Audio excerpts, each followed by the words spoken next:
हरियाणा के मुख्यमंत्री नायब सैनी ने वड्डा ऐलान किया है।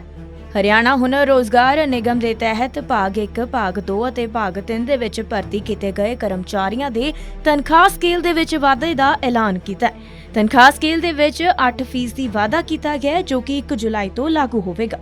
ਮੁੱਖ ਮੰਤਰੀ ਨੇ ਕਿਹਾ ਹੈ ਕਿ HKRN ਦੇ ਲੋਕ ਮੈਨੂੰ ਮਿਲਦੇ ਸਨ ਤੇ ਕਹਿੰਦੇ ਸਨ ਕਿ ਸਾਡੀਆਂ ਤਨਖਾਹਾਂ ਦੇ ਵਿੱਚ ਵਾਧਾ ਨਹੀਂ ਹੋ ਰਿਹਾ ਤੇ ਹੁਣ ਮੁੱਖ ਮੰਤਰੀ ਨੇ ਐਲਾਨ ਕੀਤਾ ਹੈ ਕਿ ਹਰਿਆਣਾ ਹੁਨਰ ਰੋਜ਼ਗਾਰ ਨਿਗਮ ਦੇ ਤਹਿਤ ਭਾਗ 1, ਭਾਗ 2 ਅਤੇ ਭਾਗ 3 ਦੇ ਵਿੱਚ ਭਰਤੀ ਕੀਤੇ ਗਏ ਕਰਮਚਾਰੀਆਂ ਦੇ ਤਨਖਾਹ ਸਕੇਲ ਦੇ ਵਿੱਚ 8% ਦਾ ਵਾਧਾ ਕੀਤਾ ਜਾ ਰਿਹਾ।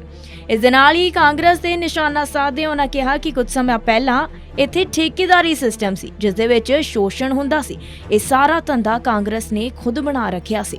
इस दे नाल ही मुख्यमंत्री नायब सैनी ने की कुछ किया, आओ तुहानू भी सुनाने। निगम के जो हमारे कर्मचारी हैं, लगभग हरियाणा प्रदेश के अंदर जो लेवल 1 और लेवल 2, लेवल 3 के कर्मचारी हैं, 1,19,861 ऐसे कर्मचारी हैं जिनको आज जो उनका मिनिमम पे स्केल है उसके माध्यम से 8% की बढ़ोतरी की गई है।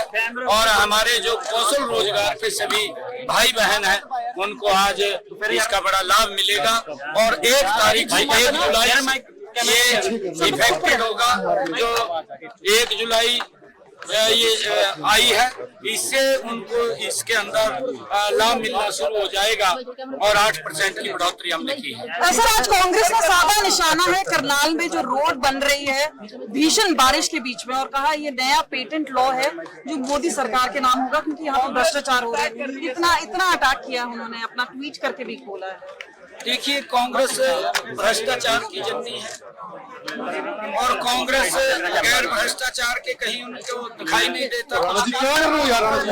वो भ्रष्टाचार की दलदल में फंसे हुए हैं, उनको भ्रष्टाचार के आरोप उनके ऊपर लगे हुए हैं और वो कभी भी कोर्ट उनके ऊपर संज्ञान ले रहा है और गंभीरता से कोर्ट उनके ऊपर संज्ञान भ्रष्टाचार को लेकर के ले रहा है।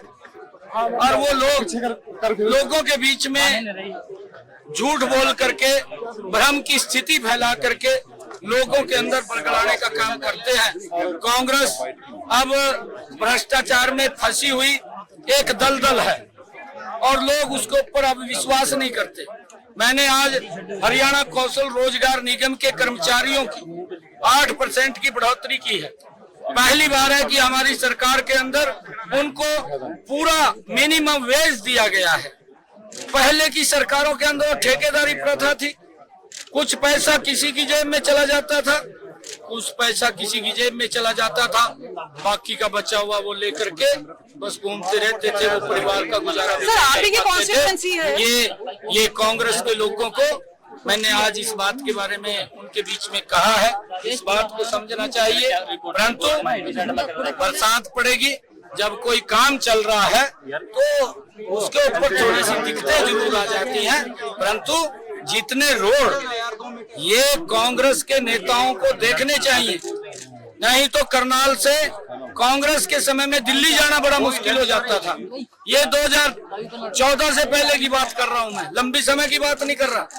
कांग्रेस की सरकार दिल्ली में भी थी, कांग्रेस की सरकार हरियाणा में भी थी। भूपेंद्र सिंह हुड्डा काला चश्मा लगा करके चलते थे और काला चश्मा लगा करके चलते थे, उनको सड़क दिखाई नहीं देती थी, हर रोज एक्सीडेंट होते थे। 2014 के बाद हमने 4 लेनिंग बनाए, 8 लेनिंग बनाए, 14 लेन बनाया दिल्ली से लेकर के पानीपत तक। ये भी उसको समझना चाहिए। हमने लोगों के जीवन को सरल करने का काम किया है और भी सड़कें बन रही हैं। हरियाणा के हमने पिछले 10 वर्षों में हर जिले को 4 लेनिंग से जोड़ने का काम ये हमारी सरकार ने किया है। ये भी भूपेंद्र सिंह हुड्डा को समझना चाहिए। वो उसको किसी की सुविधा से मतलब नहीं है, वो बापू बेटा लगे हुए हैं कि वही बेटे को किस तरीके से प्रोजेक्ट किया जाए और उसके अंदर वो लगा हुआ है। परंतु कांग्रेस की हालत बड़ी खराब हो गई है। अब उसके पास कोई ना तो घास डाल रहा है ना कोई दाना डाल रहा है। आज मैं ये विश्वास के साथ कह रहा हूँ, जब अक्टूबर में चुनाव होंगे एक तरफा मैंडेट भारतीय जनता पार्टी का आएगा। हम सारी सुविधाएं और लोगों के जीवन को सरल करने का काम निरंतर कर रहे हैं।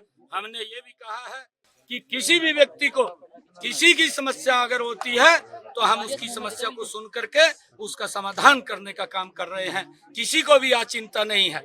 और हम सभी के जो लोग हैं उनकी सुरक्षा की भी बात कर रहे हैं। हमने पुलिस को भी ये हिदायत दी है कि अगर जिस प्रकार के अगर कोई गुंडा प्रवृत्ति के व्यक्ति है, अगर कोई इधर उधर की बात करते हैं, उनके खिलाफ सख्ताई से हमारी पुलिस पेश आए। किसी भी व्यक्ति को बख्शने का सवाल नहीं है, चाहे वो कोई कितना बड़ा व्यक्ति उसके पीछे काम कर रहा हो। ऐसे लोगों को सबक सिखाने का समय ये आ गया है और किसी व्यक्ति को चिंता करने की जरूरत नहीं है। जो भी व्यक्ति अगर इस प्रकार के कामों के अंदर मिलेगा, उसके खिलाफ सख्त कार्रवाई हमारी सरकार करेगी।